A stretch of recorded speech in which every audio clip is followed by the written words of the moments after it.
सब नंबर 4 क्या बोल रहा है? RR limited is proposing to expand its production, to expand its production मतलब उनको अपना प्रोडक्शन बढ़ाना है. It can go for machine A costing rupees 1 lakh और machine B costing rupees 1 lakh. यानी उनको अपना प्रोडक्शन बढ़ाना है तो दे हैव टू ऑप्शन. या तो वो मशीन ए परचेस कर सकते हैं या मशीन बी परचेस कर सकते हैं. दोनों का भी अमाउंट 1 लाख ही है. Now they have to choose which machine is better for them. Okay, so ये 1 लाख हो गया उनका outflow. The life of both these machines is 5 years. The annual sales and cost are as follows. Annual sales and cost क्या है? नीचे दिया हुआ annual sales and cost है, right? Now अभी क्या करना है देखो, मशीन ए का डिटेल्स दिया है, मशीन बी का दिया है. यहाँ पे उन्होंने मशीन ए पे जो प्रोडक्शन हो गया है वो सेल करके 1 साल में हमें मिलेगा 1 लाख, वेर एज उसके ऊपर खर्चा इतना है. तो अभी हमें कैश इनफ्लो निकालने के लिए सेल्स में से ये सभी खर्चे को क्या करना पड़ेगा? Less, right. सो सबसे जैसे हम लोग marginal cost sheet, marginal management accounting में कॉस्ट शीट बनाते थे वैसे हमें करना है अभी. ओके, तो सबसे पहले एनुअल कैश इनफ्लो निकालते हैं. तो उस एनुअल कैश इनफ्लो बोला है यानी एनुअल हर साल उनका इनफ्लो क्या रहेगा? सेम रहेगा, राइट. सो अभी सबसे पहले हम लोग कैलकुलेट करते हैं. पहले तो आएगा पर्टिकुलर्स, फिर machine A and machine B. Okay, तो कॉलम इंसर्ट करते हैं. यहाँ पे आप लोग ड्रॉ करो वहां पे अपने नोटबुक में. पहला आएगा आपका particulars, machine A rupees, machine B rupees.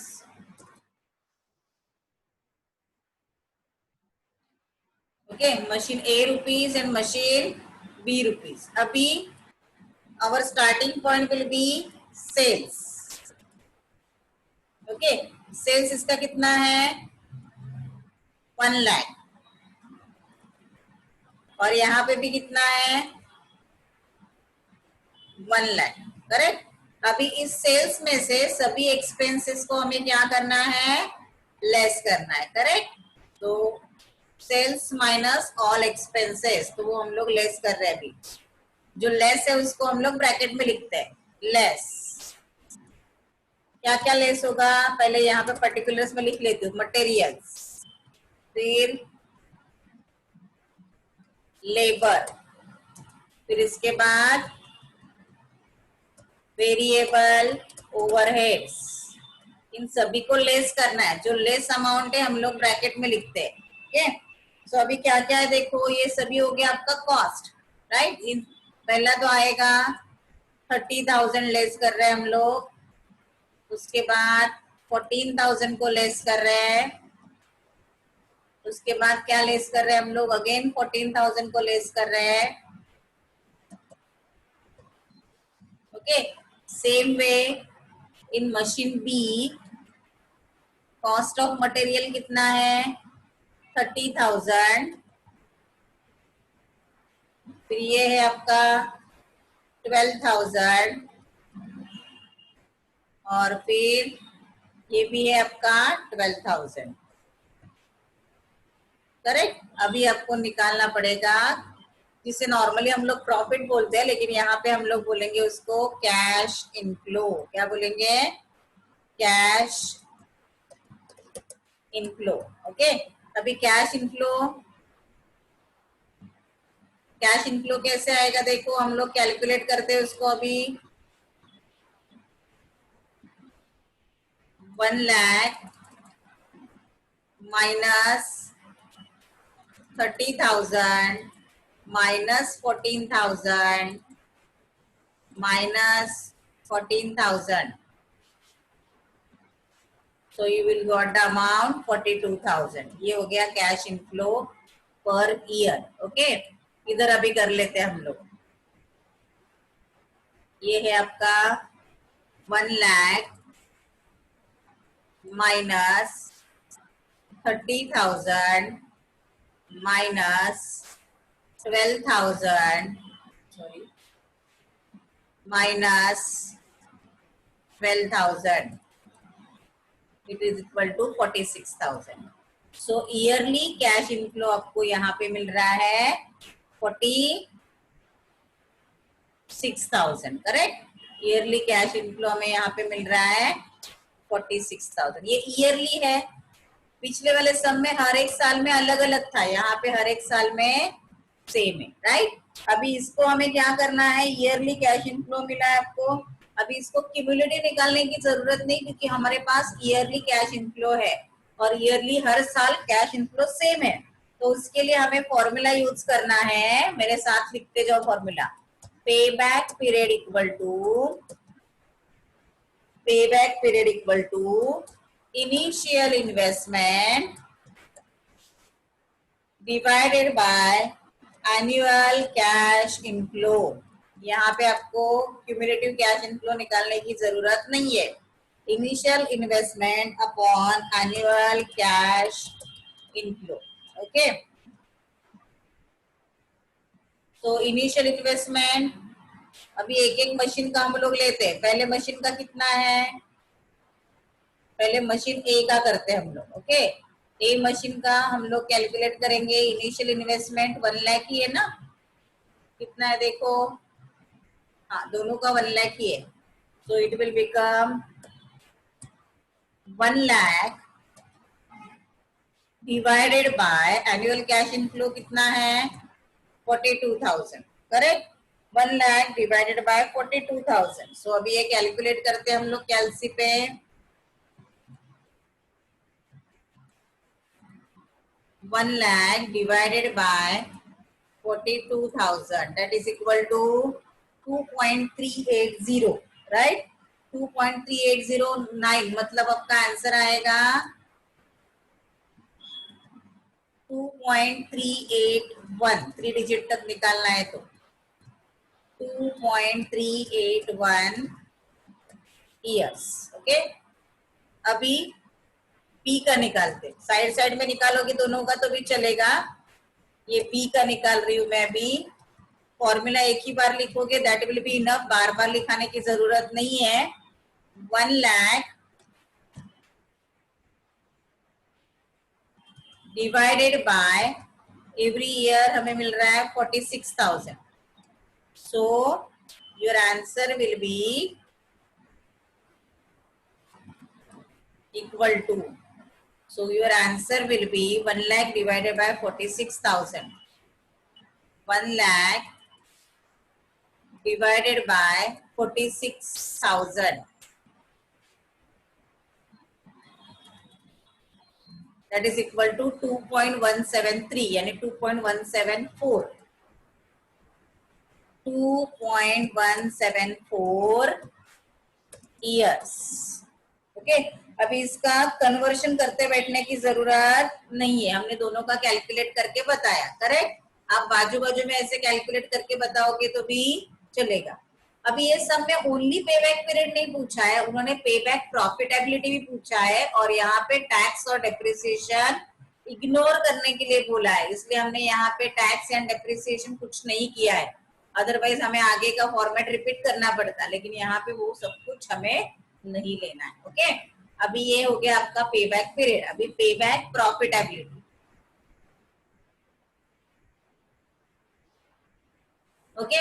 अभी पेबैक प्रॉफिटेबिलिटी के लिए फॉर्मूला मैंने आपको पहले लिस्ट में लिख के दिया होगा, अगर नहीं दिया है तो मेरे साथ रिपीट करते जाओ।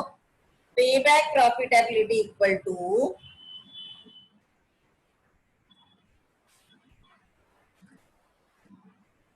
पेबैक प्रॉफिटेबिलिटी इक्वल टू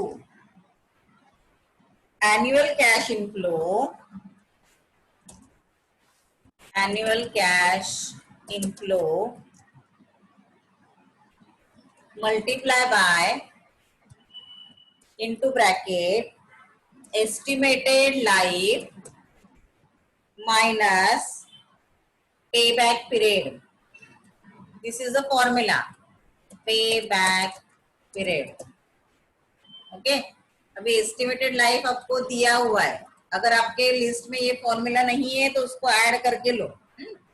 अभी पहले मैं हमेशा की तरह पहले ए का निकालती हूँ, दोनों का साइड साइड में लिखा होगा तो भी चलेगा। फॉर्मूला एक ही बार लिखना है, बार बार लिखने की जरूरत नहीं है। अभी ए का निकालते हैं। एनुअल कैश इनफ्लो कितना है ए का? 42,000 इनटू ब्रैकेट में एस्टिमेटेड लाइफ कितना दिया है एसेट का आपको? देखो एस्टिमेटेड लाइफ चेक करो कितना दिया है, 5 साल। 5 माइनस 2.381 ब्रैकेट कंप्लीट। हमेशा ब्रैकेट को पहले सॉल्व करना है आपको। तो 42,000 को पहले हाथ नहीं लगाएंगे हम लोग। 42,000 एज इट इज इनटू, अभी ब्रैकेट सॉल्व करके उसको बाहर लेते हैं हम लोग। 5 माइनस 2.381, 4 डिजिट तक लोगे तो भी चलेगा। दैट इज इक्वल टू कितना आया देखो आंसर, 2.619। 2.619। अभी उसको मल्टीप्लाई करो और आंसर निकालो। Equal to into 40 into, sorry ये आया आपका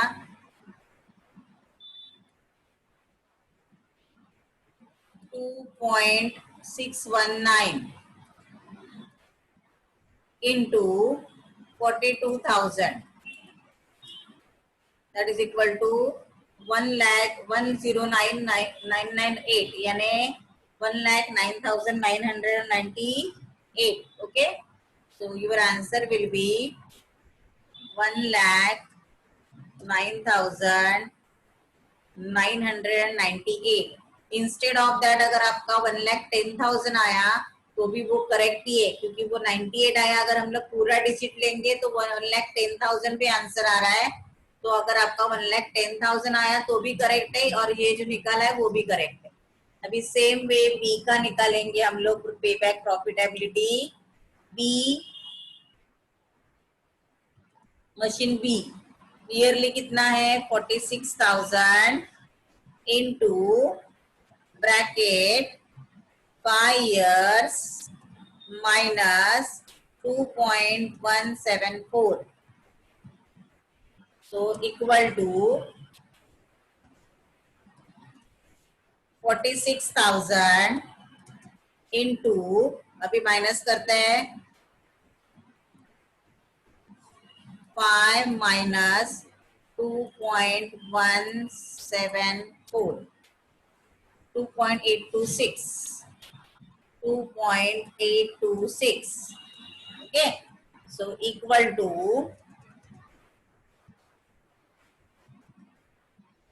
कैलकुलेट करेंगे अभी हम लोग 2.826 इंटू 46,000,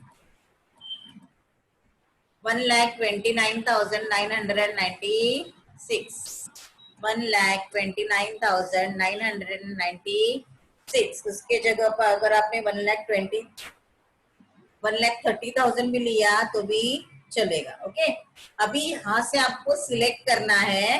देखो कौन सा प्रोजेक्ट प्रॉफिटेबल है, पेबैक पीरियड जिसका कम है, on the basis of payback period. किसका पेबैक पीरियड कम है? देखो बी का। एंड पेबैक प्रॉफिटेबिलिटी जिसका ज्यादा है वो सिलेक्ट करना है। तो पेबैक पीरियड किसका कम है? पेबैक पीरियड किसका कम है? बी का, राइट। एंड पेबैक प्रॉफिटेबिलिटी किसका ज्यादा है? अगेन बी का। So B machine will be selected. तो यहाँ पे मैं कंक्लूजन लिख के बता रही हूँ आपको, machine will B selected as payback period, जिसका पेबैक पीरियड कम है वो लेने का। Period is shorter than machine A and payback profitability is higher than machine A. Okay. So which machine is selected? Machine B will be selected. Okay. Let us start with this sum. Anjali Limited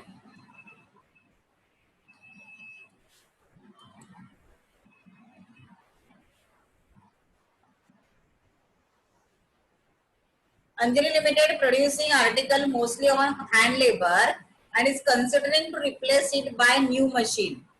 मतलब अभी तक वो manually सब बना देते हैं, अभी उनको दो मशीन का ऑप्शन मिला है, मशीन एक्स और मशीन वाई. अभी प्रॉफिटेबिलिटी एंड पेबैक पीरियड के बेसिस पे कौन सा मशीन सिलेक्ट करना है वो देखना है.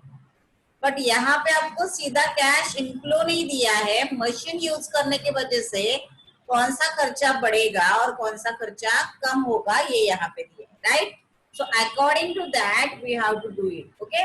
अगेन यहाँ पे दिया है टैक्स एंड डेप्रिसिएशन को इग्नोर करना है. अगर टैक्स डेप्रिसिएशन लेना है तो क्या करना है, हमने अलग से सम में देखा है, बट यहाँ पे टैक्स और डेप्रिसिएशन इग्नोर करना है. यहाँ पे मशीन के यूज के वजह से कितना कितना सेविंग्स हुआ और कितना कॉस्ट बढ़ा ये दिया है. सिंपली हमें सेविंग्स को ऐड करना है और कॉस्ट को लेस करना है. करेक्ट. तो let us start with it. सबसे पहले हम लोग कैलकुलेट करते हैं, कॉलम्स बनाएंगे, पर्टिकुलर्स का एक और मशीन एक्स के लिए एक और मशीन वाई के लिए. ओके. मेरे साथ कॉलम ड्रॉ करते जाओ. पहला कॉलम आएगा आपका पर्टिकुलर्स का, दूसरा मशीन एक्स के लिए और तीसरा मशीन वाई के लिए. ओके.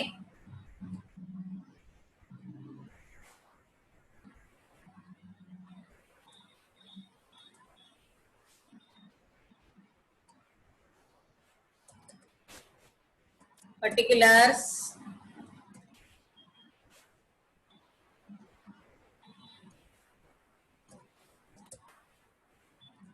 मशीन एक्स रुपीज,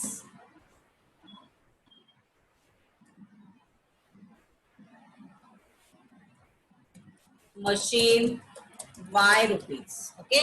अभी पर्टिकुलर्स में सबसे पहले क्या लेना है अपने को, सेविंग्स कितना है वो ऐड करेंगे हम लोग और फिर उसमें से कॉस्ट जो पड़ा वो लेस करेंगे. ओके. कॉस्ट ऑफ मशीन हमने दिया है, वो एक पहले दो आइटम्स हमें अभी नहीं लेने. एस्टिमेटेड सेविंग्स इन कॉस्ट, सबसे पहले हमें क्या लेना है, estimated savings in cost. Estimated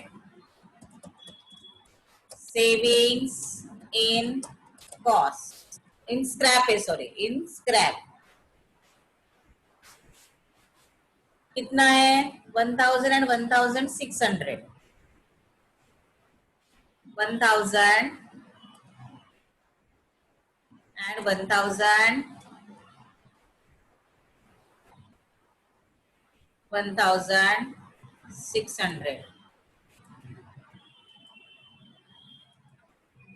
1600. Okay.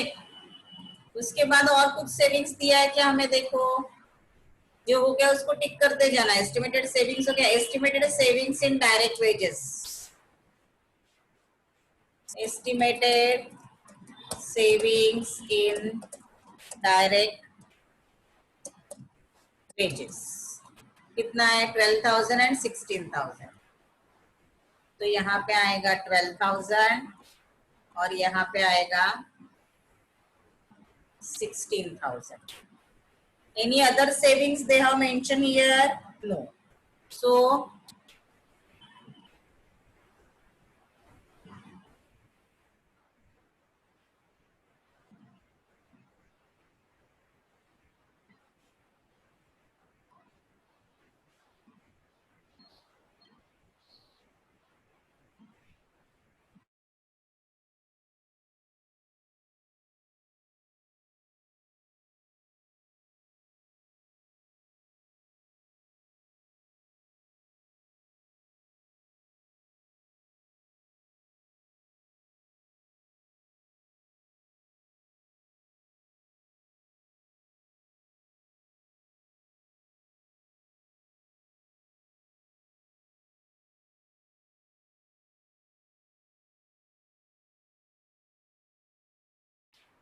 Okay, अभी टोटल सेविंग्स करते हैं हम लोग, थोड़ा फास्ट जा रही हूँ मैं।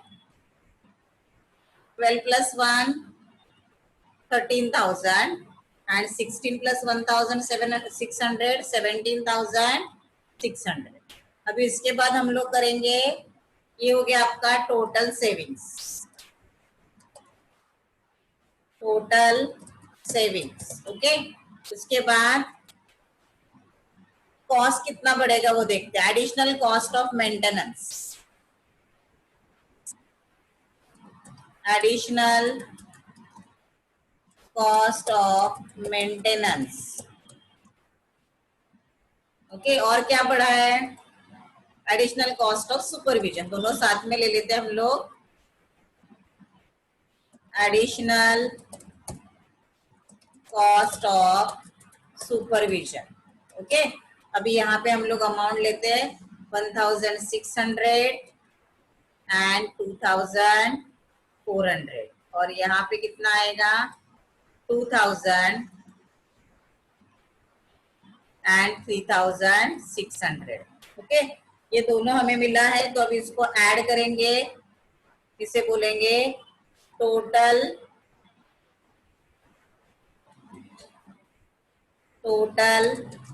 Additional cost.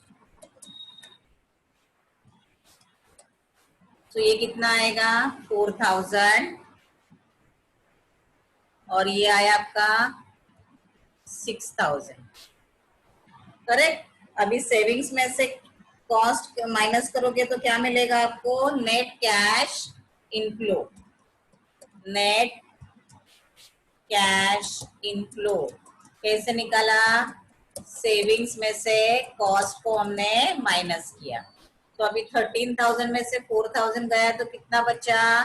9,000। एंड 17,000 में से 6,000 गया तो कितना बचा?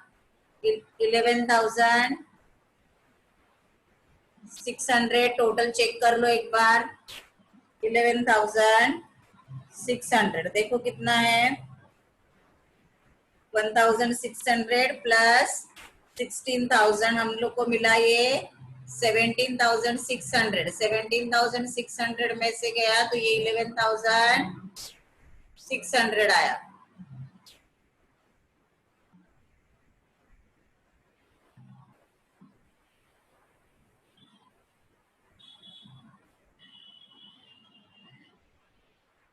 ओके, ये चेंज हुआ है ना अमाउंट, सॉरी ये कितना है 5,600, सॉरी।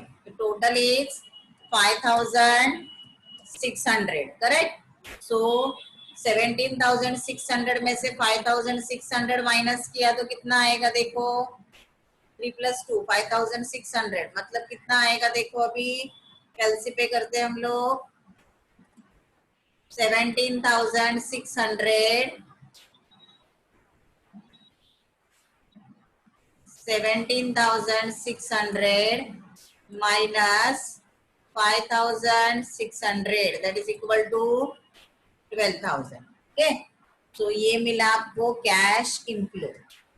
अभी हमें फॉर्मूला यूज करना है। कौन सा फॉर्मूला यूज करना है हमें? पे बैक पीरियड का। ईयरली सेम है ना, तो पे बैक पीरियड का फॉर्मूला क्या है? payback period equal to initial investment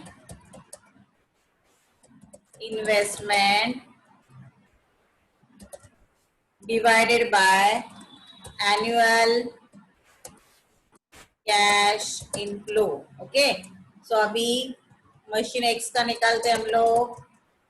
machine x का निकालेंगे, इनिशियल इन्वेस्टमेंट कितना है अपना मशीन एक्स का? देखो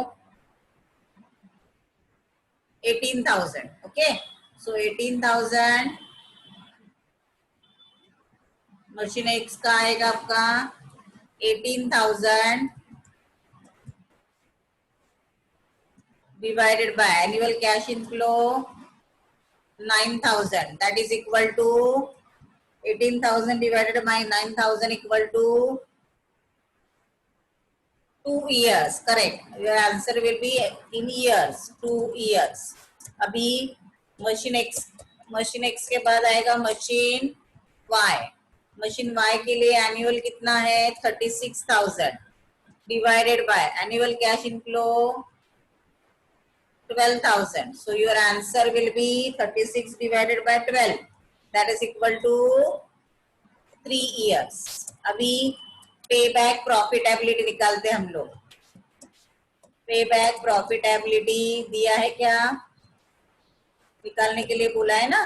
पे बैक प्रॉफिटेबिलिटी का एक ही बार फॉर्मूला लिखेंगे। What is the formula for पे back profitability? Annual cash inflow, annual cash inflow into bracket estimated life minus payback period. Okay, अभी मशीन एक्स का निकालते हैं। अब पूरा लिखो वहां पे machine x. Annual cash inflow कितना है 9,000 इनटू ब्रैकेट एस्टिमेटेड लाइफ कितना है मशीन का, दिया होगा आपको 4 years -2, that is equal to 9,000 into 4 minus 2, that is equal to 18,000. Payback profitability हमेशा रुपीज में आएगा, so it will become 18,000. वैसे y का निकालते अभी, y का आएगा 12,000 इंटू कितना है प्रॉफिट, ईयर कितना दिया है 5 साल दिया है, 5 minus 3, 5 minus 3 equal to 12,000 into 5 minus 3 2, that is equal to rupees 24,000. तो कौन सा प्रोजेक्ट सिलेक्ट करोगे? देखो ये आया 24,000 आया आपको, राइट। अभी पे बैक पीरियड किसका कम है? मशीन एक्स का। तो ऑन द बेसिस ऑफ पे back period machine x will be selected, but on the basis of payback profitability machine Y will be selected, right? Payback profitability किसका ज्यादा है? देखो P का, सॉरी X का है 9,000 और Y का है, X का है 18,000 और Y का है 24,000। तो प्रॉफिटेबिलिटी किसका ज्यादा है? Y का। बट पेबैक पीरियड किसका कम है? X का। तो कंक्लूजन कैसे आएगा आपका? अभी